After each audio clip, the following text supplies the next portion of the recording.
yang membuat Dede ragu tadi kan katanya salah satunya gosip sebenarnya cewek-cewek itu nomor 2. Yang sebetulnya ragu. Yang bikin Dede ragu tuh yang pertama,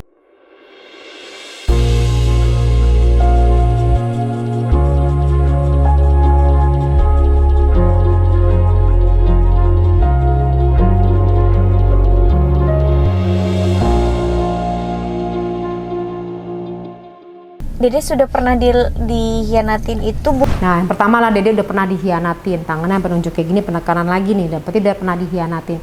Dihianatinnya bukan hanya sama pasangan Dede aja, tapi bukan hanya pasangan Dede aja. Dede tuh pernah di trauma dihianatin bukan sama pasangan Dede aja, tapi sama orang terdekatnya. Pas lagi ngomong, matanya ngeliat ke bawah ya.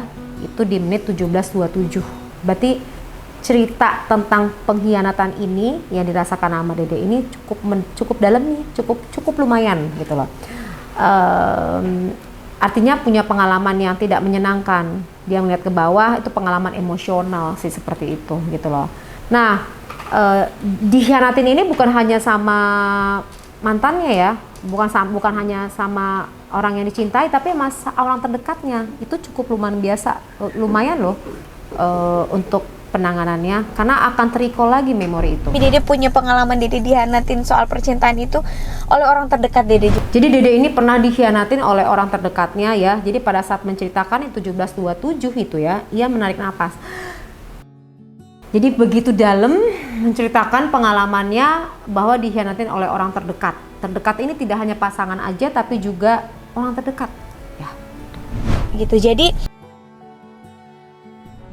narik napas lagi. Jadi 17.27 narik napas berkali-kali. Sama orang terdekat Dede aja Dede dikecewain seperti itu. Jadi sama orang terdekat Dede aja Dede dikecewain seperti itu. Kamu perhatiin dengerin suaranya ya, 17.45 itu gemetar. Berarti dalam banget ya. Ya sahabat yang deket, pokoknya bukan. Jadi sampai untuk mata ngejelasinnya, kamu lihat lagi di 17.58 untuk mata ngejelasin painful. Pokoknya bukan sahabat juga, orang deket lah gitu. Bukan sahabat juga, orang deket. Jadi Dede tuh takut ini orang tulus apa enggak ya? Jadi dia dikhianati oleh orang terdekat, bukan sahabat, orang terdekat selain tadi pasangan juga. Sehingga membuat Dede itu berpikir nih pada saat ada orang yang datang, ini orang tulus nggak ya ama aku? Itu adalah trauma terberatnya, itu yang membuat ia kadang khawatir menjalani sebuah hubungan. Ini orang rencananya apa sih? Gitu loh. Niatnya apa sih? Trauma mungkin bisa dibilang. Nah, pas lagi ngomong Mas Ivan ngomong itu trauma, langsung kembali lagi tangannya begini. Nutup penekanan. Trauma. Ia mengakui memiliki trauma. Nah, untuk teman-teman semuanya yang nonton video ini, kalau kamu punya trauma terhadap masa lalu, kamu segera langsung ya ke Poppy Psikolog Instagramnya. Kamu bisa langsung konseling di situ untuk mengobati traumatik kamu di masa lalu. Kenapa? Kalau kamu gak nyelesain, kamu sulit untuk move on ke depan. Jadi efeknya begitu kamu ada sesuatu terjadi, ini gini nggak ya? Ini gini nggak ya? Nah, gitu, ngerti nggak sih? Nah, segera langsung ke sana, oke? Dan kalau Dede lebih nggak mau dengar apa omongan orang lain, apa yang dibilang orang lain, nih sabodoting. Selagi memang Dede belum ngelihat bener-bener Dede begini, ya udah gitu. Nah, tapi ini juga perhatiin nih ya, Rizky ya. Jadi dia di sini kamu nanti lihat di 17, 18, 17. Kamu semua cek di situ ya, 18, 17. Di situ Dede tuh dia nggak percaya mau ucapan orang. Jadi kalau misalnya ada isu deket sama perempuan, apalah segala macam gitu kan ke depan ya. Misalnya dia nggak akan pernah percaya sebelum dia ngelihat langsung gitu loh. Tapi pada saat dia melihat langsung, di sini saya melihat ada garis yang berubah di tengah-tengah keningnya. Kemudian langsung alisnya menukik lebih tajam. Itu menggambarkan Dede marah. Jadi kalau misalnya nanti Rizky bilang macam-macam ya gitu kan. Nah Dede tuh bakalan kalau ngelihat langsung dia marah banget. Lagi juga pasti marah lah guys. Mana iya nggak ada yang marah tuh, namanya kan mencintai. Jadi it's okay gitu loh. Tapi di sini menggambarkan Dede punya perasaan itu gitu loh. Dede baru kali ini Dede bilang Dede itu hampir setiap hari nemenin si kakak di lokasi. Hah? Hampir setiap hari. Oh, ya. Jadi Dede itu dia nggak pernah tuh curiga sama Rizky Bilar, nggak pernah curiga. Kenapa nggak pernah curiga? Karena saban hari nemenin. Jadi apa yang mau dicuriga, orang lihat semua peristiwanya ya kan, sambil ngomong sambil main-mainin jari nih. Ini menggambarkan ada kecemasan nih di sini nih pada saat menemani. Jadi ya tadi ya mungkin memang harus seperti itu. Kenapa? Karena trauma tadi masih ada. Iya, aku harus ngomong ini. Trauma tadi masih ada. Jadi kalian berdua itu harus ada. Aku nggak ngeliat untuk satu pihak ya. Aku nggak ngeliat, sekali lagi ya guys, ini jangan salah diartiin ya. Aku nggak ngomong untuk Lesti loh. Rizky juga sama, gitu loh. Jadi mereka berdua ini bertemu dengan memiliki latar belakang pengalaman traumatik secara psikologis yang tadi aku jelasin gitu loh. Jadi pernah dikhianatin, ada perasaan pernah ditinggal, ngerti nggak? Nah pada saat membina hubungan mereka kecenderungan jadi harus selalu bersama gitu loh, ngerti nggak? Kayak ada ketakutan kalau ditinggalin. Kenapa? Karena tadi pernah merasa ditinggalkan. Itu hal yang wajar nggak? Oh iya. Bisa nggak dilepasin? Bisa. Ke psikolog.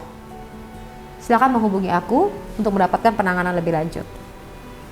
Ya, kalau enggak menghubungi ke IG-nya Poppy Psikolog. Di sana ada psikolog klinis yang bisa kamu klik anytime 24 jam. Gitu loh. Nah, kalau kamu nggak menyelesaikan yang namanya traumatik tersebut di masa lalu, kamu membina hubungan, nanti mulai lagi tuh datang lagi, hadir lagi. Ada kekhawatiran tersebut, itu hadir. Kenapa? Karena tersimpan di dalam perasaan kamu, di dalam pikiran kamu. Gitu loh. Nanti kamu akan memikirkan malam-malam, jadi kayak overthinking gitu loh. Overthinking itu yang bahaya karena akan melahirkan sebuah asumsi dan menghasilkan namanya sebuah kecemasan. Kenapa? Karena kamu berpikirnya bebas liar, tanpa terarah dalam pemikiran kamu. Kamu berpikir sendiri kan, malam-malam berpikir sendiri, kamu berpikirnya jangan-jangan. Nah itu asumsi yang liar itu yang harus di set up, yang harus diajak dialog dengan seseorang yang secara profesional mengarahkan pemikiran-pemikiran kamu agar bisa berpikiran ke arah yang lebih positif. Sehingga kamu nggak menjadi overthinking. Apa itu overthinking? Lihat konten YouTube aku sebelumnya. By the way, kamu harus semua pelajari konten-konten aku yang berkaitan sama psikologis ya. Supaya apa? Supaya kamu tuh dapat pencerahan-pencerahan yang berkaitan sama pemahaman secara psikologis. Mengingat usia-usia yang tadi kan lagi membina sebuah hubungan dengan orang lain. Nah, ini adalah usia-usia yang kamu harus mendapatkan orang yang tepat. Tapi sebelum mendapatkan orang yang tepat yang tadi aku udah bilang, kamu tuh harus memperbaiki diri kamu sendiri sehingga kamu akan menarik orang-orang yang tepat, karena orang yang baik akan berpasangan dengan orang baik. Sama hal dengan kamu punya masalah, kamu akan menarik orang yang punya masalah juga. Cemburuan lu ya? Enggak, karena Nah pada saat dia menceritakan bahwa kamu cemburuan ya, dia ngomongin enggak, tapi idenya keluar guys di 18:47 detik. Berarti cemburuan enggak? Enggak cemburuan, cuman ada kecemasan. Lagi-lagi saya garis bawahi, ada kecemasan yang belum keungkap. Jadi dia mengeluarkan lidah. Orang ngeluarin lidah tuh karena apa sih? Pada saat dia bicara, setelah dia bicara sekian detik dia mengeluarkan lidah. Itu menandakan kerongkongannya kering karena ada kecemasan. Jadi poinnya apa? Ia merasa punya kecemasan terhadap tadi ya, ada trauma yang belum diselesaikan. Kalau saran saya, minimal banget ada konseling lah gitu. Bukan konseling berarti punya masalah, enggak, tapi menyelesaikan, mungkin namanya adalah konseling pranikah. Ya. Jadi ditemukan sama psikolog, dua-dua couple. Jadi couple ini pasangan, dan menurut saya ini semua. Jadi guys, kamu tuh kalau mau menikah atau kamu punya pasangan atau kamu punya pacar, bagusnya kamu bisa mendapatkan pendampingan secara psikologis agar komunikasi kalian tuh bisa baik gitu loh. Kenapa? Kalau enggak, salah paham. Nah, kalau kamu orang yang weak, lemah, kamu begitu ada masalah kamu bubar. Tapi kalau kamu orangnya strong ya dan mateng, begitu ada masalah, kamu memperbaiki komunikasi kamu. Supaya apa? Supaya ini sustainable, karena setiap manusia nggak ada yang sempurna. Jadi kalau kamu nyari yang sempurna, nggak ada. Yang ada adalah kamu mendesain kesempurnaan itu. Gitu. Kamu membuat orang tersebut menjadi lebih baik. Bukan versi kamu ya, versinya. Bukan versi kamu, ingat loh. Kalau kamu membentuk orang lain untuk menjadi lebih baik, versinya kamu, dia bukan menjadi dirinya dia loh. Tapi kalau kamu menstimulasi, mengarahkan, mengencourage, membentuk, mendampingi agar orang tersebut berubah menjadi versi terbaiknya. Nah, itu namanya love, sarangeo. Karena mencintai itu artinya bukan menerima kelebihannya dia, tapi whole package. Kamu mencintai kekurangan orang tersebut. Nah, untuk Dede Lesti di sini ada kecemasan sedikit tentang traumatik masa lalu tersebut. Apakah mereka salah? Enggak. Itu kan udah terjadi di waktu lalu. Apa yang harus mereka lakukan? Memperbaiki, melepaskan memori-memori yang tadi tersebut dengan pemikiran-pemikiran yang terarah. Nah, itulah fungsi seorang psikolog. Jadi kalau misalkan pas Dede siang ada kerjaan di mana, si kakak nyamperin Dede. Tuh sama kan, bener kan? Jadi pada saat si Dede punya kegiatan, nggak ketemu nih, dia datang nih. Yang dilakukan sama Rizky Bilar itu sama yang dilakukan sama Dede Lesti. Kenapa? Mereka itu bertemu dari latar belakang orang yang punya masalah di hubungan relationship gitu loh. Jadi pada saat sendiri nggak bisa tuh nyariin. Hanya mengkonfirmasi bahwa he is okay, she is okay, that's it. Jadi kalian itu, jadi kalau sampai punya hubungan yang seperti itu, kalian memang butuh psikolog. Kenapa? Kalian tuh nggak trust, bukan nggak mempercayai apa yang dikerjakan, enggak. Cuman insecure terhadap traumatik masa lalu itu, karena ada rasa takut kehilangan. Takut kehilangan ini tadi apa? Berarti masa kecil ini pernah merasakan sebuah kehilangan. Tadi kan Dede Lesti tadi ngomong kan, aku pernah dikhianati sama orang terdekatku. Aku pernah dikhianati oleh orang yang aku cinta, ditinggal.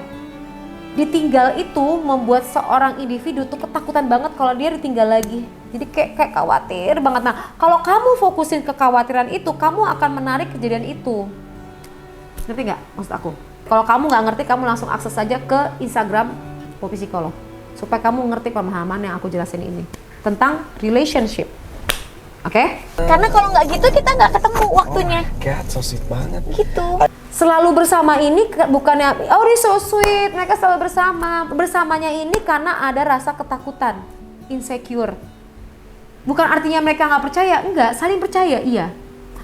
Paham nggak maksud aku? Jadi jangan salah persepsi ya. Bahwa mereka ini, oh berarti apa salahnya sih kak, mereka sama-sama selalu bersama. Enggak ada yang salah, cuma tadi takut banget, takut yang demikian berat. Bukan posesif ya, tapi lebih cenderung karena traumatik tadi.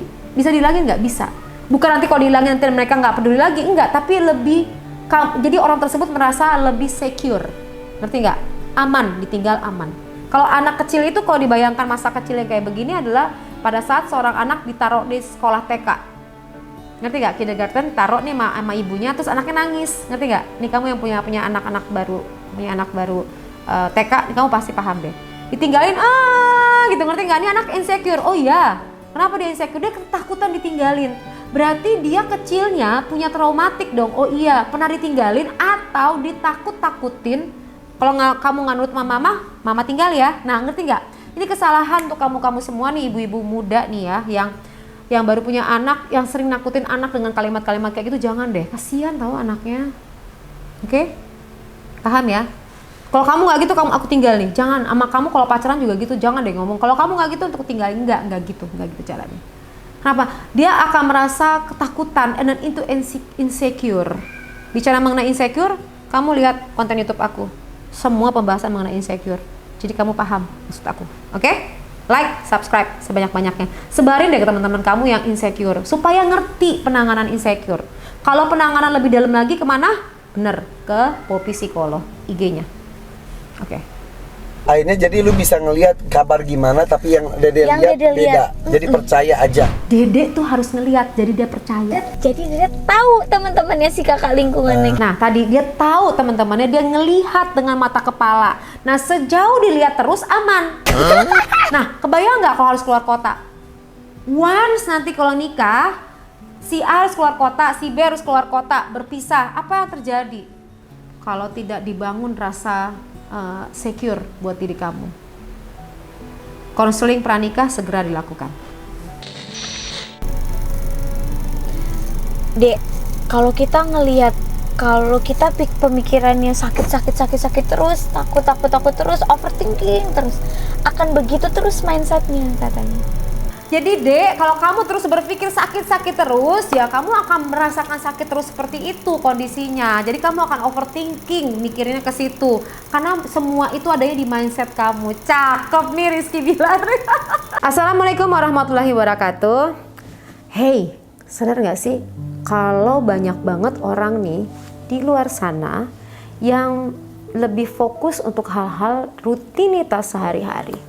Katakanlah bekerja, katakanlah mengurusi anak, katakanlah mengurusi rumah tangga, secara fisik, rutinitas. Namun kerap mengabaikan untuk hal-hal yang berkaitan sama perasaan. Perasaan marah pada saat ada peristiwa yang tidak sesuai dengan harapannya, ditahan. Pada saat kesel dengan ucapan seseorang, ditahan. Kesel dengan anak, ditahan. Kesel dengan suami atas sikap perilakunya, ditahan. Kesel dengan tetangga, ditahan. Kesel dengan tontonan TV, ditahan.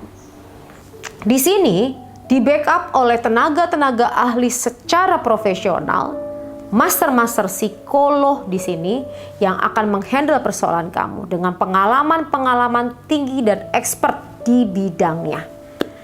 Dan ini bisa dilakukan secara online, tidak perlu bertatap muka, tapi bisa diselenggarakan secara online. Jadi privacy dan tidak ada satu orang pun yang tahu persoalan kamu. Kamu bisa sharing, curhat masalah kamu sehabis-habisnya, mungkin di dalam kamar tanpa ada orang yang tahu.